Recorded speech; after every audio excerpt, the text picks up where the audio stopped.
My best friend and his wife died in an accident. My fiance and I offered to take in their 11-year-old daughter. There is still a lot of grief, but we are working on healing together. We just want the best for her. I had posted a few times before on Reddit about my fiance and I, about my not wanting kids, our engagement, the love we have for each other. For the most part, my posts have had happy endings, but this one just isn't a really happy one. Soon after my engagement, my best friend since elementary school and his wife passed away in a car accident, leaving behind their 11-year-old daughter, Amy, not real name. Amy is my goddaughter, but we do refer to each other as niece and Tia. I've been there for her whole life, and she has always been one of my favorite people, and still is. It's been a really hard several months since the accident, and everyone is having a tough time. I have spent most of my life with my best friend in it than without him. Our parents are best friends, due to us being friends at first. I refer to his mom as Mama, his last name, and Dad as Papa, his last name, and he did the same with my parents. My siblings were his siblings. He was an only child. We went to events, sure, concerts together a lot, so multiple times since he passed. I've subconsciously bought him a ticket, forgetting that he wouldn't be able to use it. I introduced him to his wife in high school. We were the only two openly nerdy cheerleaders at our school. They got pregnant young, and I was there to help. And I even went so far as to stop eating food she couldn't eat because I could tell being pregnant was not fun for her.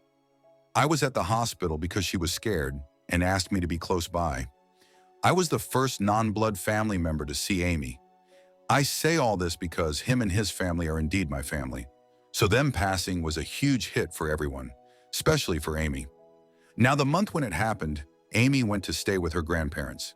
Luckily, we all stay in the same big city, so the farthest any one of the family is from the other is an hour at most, and that's mainly due to traffic.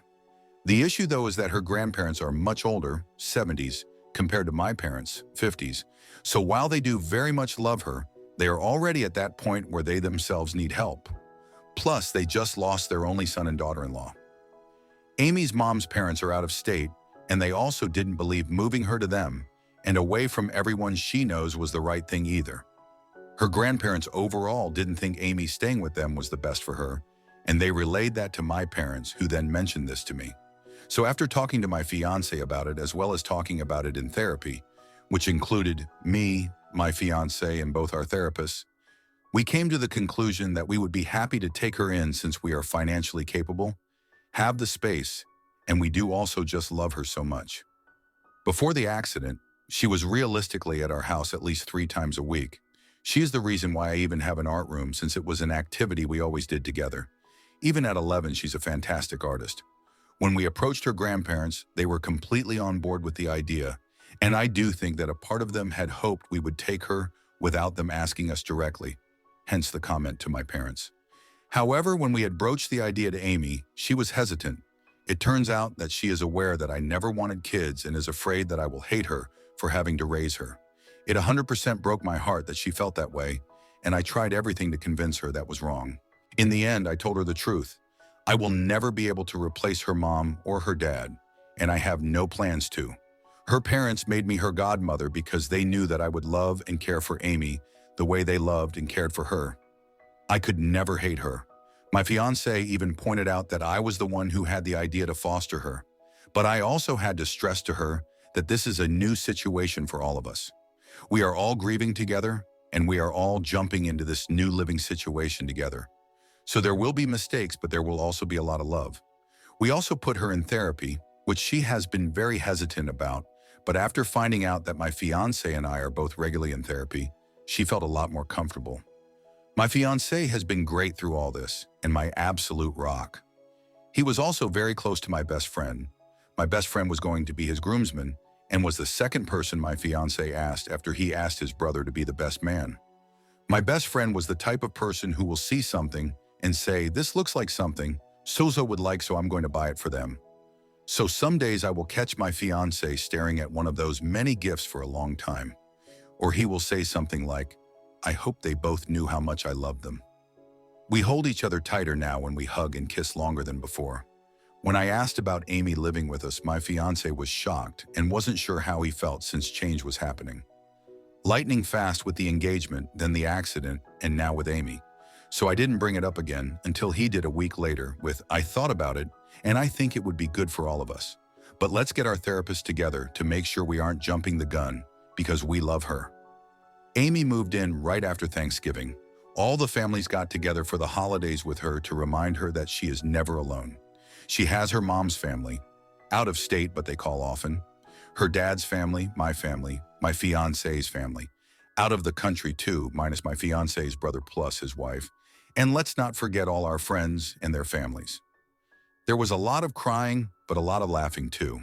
Her living with us is a huge adjustment, but nothing we can't handle.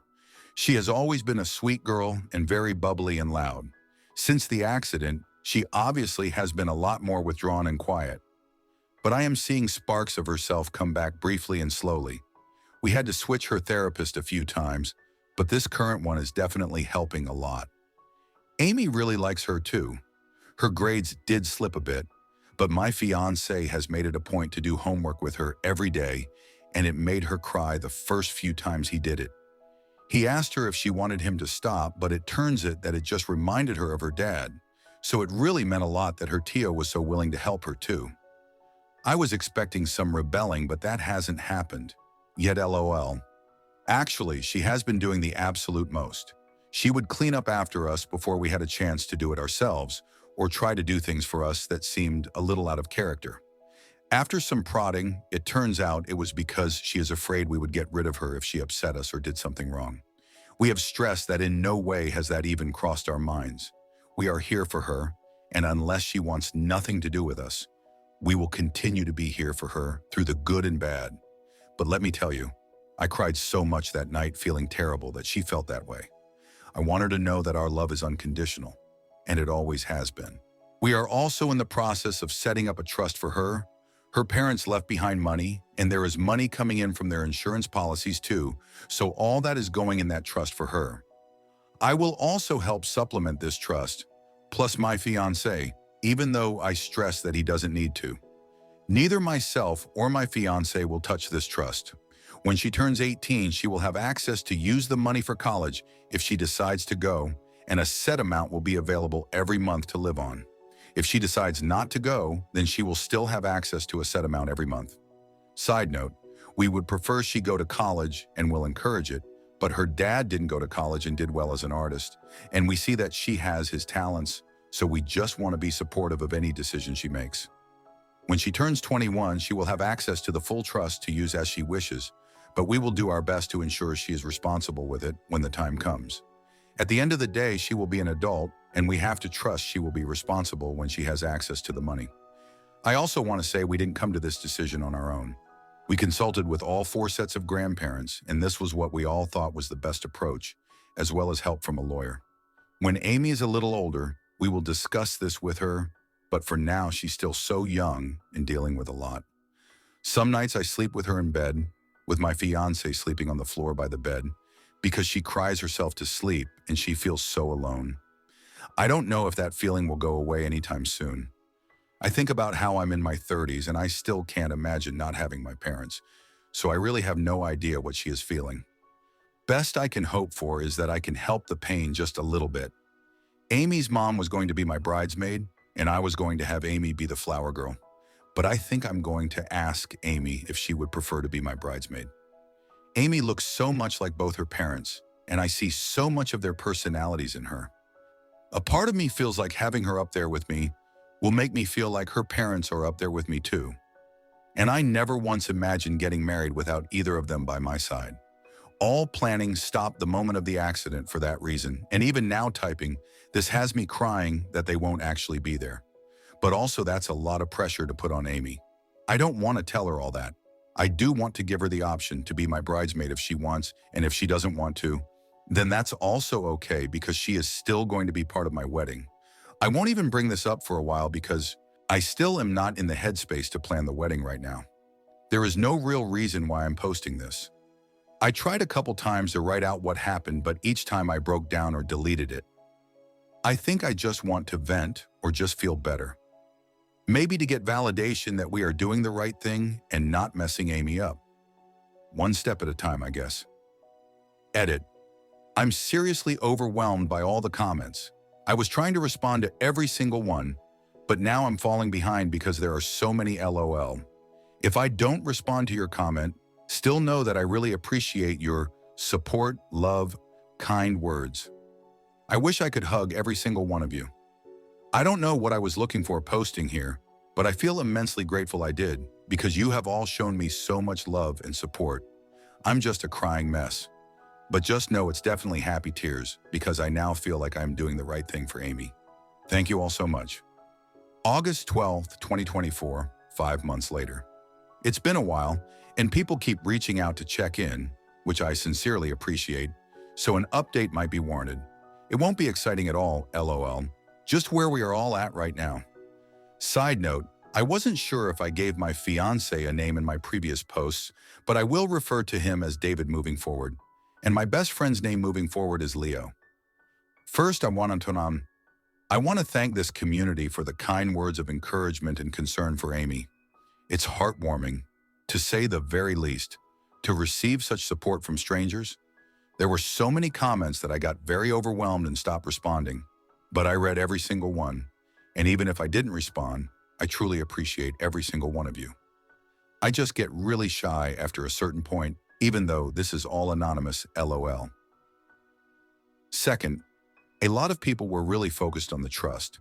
I commented on my previous post about it, so I'll add it here.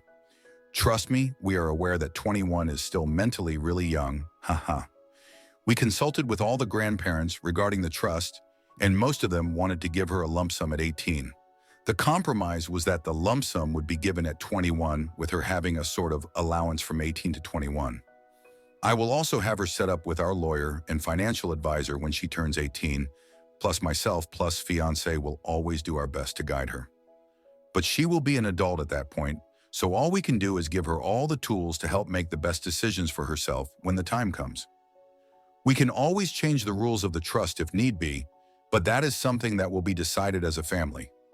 Right now, we are happy with where we landed. Now on to the update. David is my husband now. One night we were talking, and we just didn't feel comfortable having the wedding this year, but we also didn't want to wait to be married. Life is short. So we went to the courthouse with Amy to make it official. We will be having the wedding next year to make it official, LOL. We are all still in therapy, both individual and family. We are also in a support group for children who have lost parents, and Amy seems to be doing really well in. Amy is now 12. It was her first birthday without her parents, so I wish I could say it was an extremely happy occasion.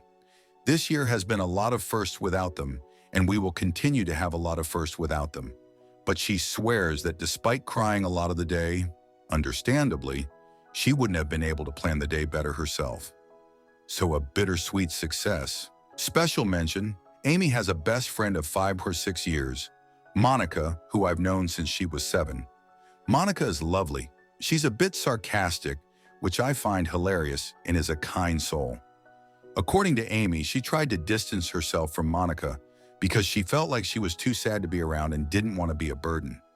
Monica bussed herself over to our house and basically told Amy to knock it out, and in that she decides when Amy is too much, which will apparently never happen because Amy is her favorite person. I was always Team Monica, but that day solidified the fact that I would ride at dawn for her. We ended up getting Amy 2 rabbits as well. Why rabbits, you ask? Well, her parents' nickname for her was Bunny, and we were already planning on getting some kind of animal companion, so we landed on bunnies. Plus, our state has an overwhelming number of rabbits, and most get euthanized due to overpopulation, so they need all the love they can get. Why 2? Bunnies are social creatures and are happiest being raised with another rabbit. Amy is obsessed with paint and chalk, haha. After showing her the ropes and doing her own research, she has completely taken over any and all care for them, despite us offering several times. She even has a space in the fridge labeled buns for the fresh greens that she cuts up every morning to give them. She decorated an area in her room for them because they will be in her room at night, but they are allowed to venture around the house during the day after we spent a full day bunny proofing. Amy's been very happy with them, and Paint even sleeps on the bed with her now, with Chalk only sometimes sleeping with her. It also means we are no longer sleeping in her room with her, and only a handful of times has she crawled into bed with us, like on Mother's Day and Father's Day. We are leaving for a trip to Europe, Asia next week. David and I love to travel, but I actually start to get irritable when I don't travel for a while. David jokes that I always need my fix, lol. It's a 3-week trip starting in Poland to spend time with David's family for a week and then to Asia from there. The plan was for Amy to be with us for the full 3 weeks, but she really pushed back, and we were confused about that. She only wants to go for the first week in Poland to meet David's family. Side note, his family adore her and has planned a "you're stuck with us forever" party for her. Whenever we asked about the rest of the trip, she said she didn't want to go and that we should go without her. If she didn't want to do something, we get it and don't want to force her. Understanding the why was tough for me. Does she not like traveling? No, she enjoys it. Is she afraid? No, she likes flying and thinks it's cool to see new places. Is it too much time away from home? No, she's cool with long trips. So why doesn't she want to go? She just doesn't. In family therapy, the trip came up. Finally, her reason for not wanting to join us on the rest of the trip came up. She feels like David and I are prioritizing her too much and taking her feelings into account more than we should. She feels like we aren't prioritizing our relationship or even our other friends from our family. She feels like she's preventing us from doing stuff because we keep thinking about her first. I want to make this very clear. While David and I are prioritizing her more and 100% take her feelings into account when we plan things, we still very much prioritize each other. We have a date night every week. If we do cancel, we make up for it. Our date nights did stop for a few months after Amy moved in with us, but that was just because we needed to adjust. She spends the night at Monica's every week, and that's usually when we do date night, and we do the same for Monica's mom every week. We also go to the gym together every morning. I'm not a morning person, but I am for David, and we communicate throughout the day. But she made a very good point about our friends and other family. It's been hard to balance a kid in the mix, and we have been a little neglectful. Sure, our closest friends or family usually just come over to our house and aren't shy about being themselves around Amy, but there are events that we have missed by prioritizing Amy. I'm not saying that we made the wrong choice, but she highlighted that we need to start taking care of our other relationships now that she feels safer with us. Amy really is the greatest kid. Even though it hasn't been a full year since they have passed, she has changed so much. I wish she didn't have to grow up as fast as she did, and I hope we can preserve some of her childhood, but I know her parents would be so proud of her. I'm so damn proud of her. We tell her all the time, but I really don't think she grasps just how proud we all are of her. Anyways, we still stressed we would love to have her on the trip with us, but she said we should have that time for ourselves. So we decided to leave this trip as is. My parents will come with us for that first week in Poland, and they will fly back home with Amy with her floating between all the grandparents while David and I are traveling. We will video call her every day to check in. We are already making more of an effort with our friends and family. Amy is also spending more nights with her many grandparents, which she has been loving, because I'm really lucky that I have 4 nanas and 4 papas. David is absolutely killing the parent role too. He has been more hands-on with Amy's schooling. He's the one who has been handling teacher school stuff and pickups. I do drop-offs. He has the contact information and has made better connections with the other parents of all the kids in her class, plus all her friends' parents. He's been joking about joining the school's version of the PTA, but I don't think he's joking, lol. He's definitely the extrovert of the two of us, so it isn't surprising. I could probably go on for pages and pages about David just being the absolute best, but I already feel like this update is super long, I don't know how I would have done any of this without his love and support. While neither one of us is perfect, we are perfect for each other. It's honestly crazy to me that I can still love him more and more each day. Like, how is that actually even physically possible to love someone this much? Is this even healthy? I digress, lol. I think I'm doing okay. Just like Amy is dealing with a lot of firsts without her parents, so am I. At first, I didn't think it was fair for me to even grieve since Amy's situation is just on a whole other level than my own. But my therapist had to remind me not to compare my grief with hers because it is just different. I sometimes imagine what my conversation with Leo would have been like if I told him I'm adopting this 11, 12-year-old girl because her parents were my closest friends. He always understood why I didn't want kids, and he was so supportive about it when others disregarded my feelings. I wonder if he would have talked me out of it or if he would have encouraged me to do it. He 100% would have been part of the village of people supporting me, whether he agreed with my decision or not. I just wish I knew what his thoughts would be about this whole thing. Sigh. I miss them both so damn much, but I'm also really lucky to have David and Amy. I don't know who said it, but they said it best. If you want the rainbow, you got to put up with the rain. Now rhyme for second story. Ayada of telling my brother his behavior towards my daughter was abusive. Hi, 38F here, wife and mom of 3, 10M, 7M, and 6F. I'll provide some context of how I was raised because I think it helps explain some of the conflict. Like my daughter, I was also the youngest of 3 and the only girl. I love my dad. He's now deceased, but I now know and understand that many of his behaviors weren't healthy. He had an obsession with his kids being tough and got angry at us if got sick, got hurt, or cried. I once broke my ankle playing volleyball, and he thought I was making it up for attention, so I walked around on a broken ankle for 3 days. He was also physically abusive to my mom and to us kids, i.e. striking us, giving us the belt, and throwing things at us. It was difficult to come to terms with this because my dad was amazing in many ways, but I know now some of the things he did were unacceptable and impacted all of us. Sometimes with my kids, I worry I go too far in the opposite direction. I never yell at them and have a hard time punishing them. Luckily, they're pretty well behaved. My boys are much more go with the flow and rambunctious. But my little girl is incredibly emotional and sensitive, and she's 100% the baby of the family. She also has severe asthma, my husband and I both have it, and it causes her a lot of anxiety. We've had to take her to the ER several times, and she's even had to stay for several days on 2 separate occasions. My daughter has a lot of anxiety due to her asthma and likes to know where her inhaler is at all times, and for me to lay with her until she falls asleep because her wheezing and coughing sometimes gets worse at night. My husband and I have taken her to specialists and even to a psychologist to help her manage some of this anxiety. A few months ago, I was at dinner with my older brother and his wife. We were describing our daughter's asthma and her anxiety, and he made a comment about how we baby her and how it might get better if we stop fussing over her so much. Basically, that she's making it up for attention. My husband, who is a doctor, explained that she isn't milking it and that this is a legitimate physical illness.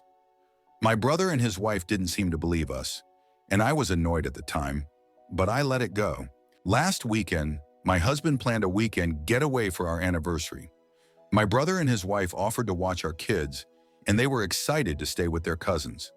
I gave my brother and SIL specific instructions on how to handle the asthma, i.e., when, how often to give her the inhaler, what to do if she has any symptoms, and they said they'd take care of it. We left on Friday, and on Sunday, I got a panicked call from my oldest son. He told me my brother wasn't giving my daughter her medication because she could live without it for a day. My son told me my daughter was extremely anxious and crying. I called my ML and told her to pick up my children right away, and my husband and I drove back immediately. Luckily, my daughter didn't have an asthma attack, and although she had some wheezing, her symptoms weren't out of control.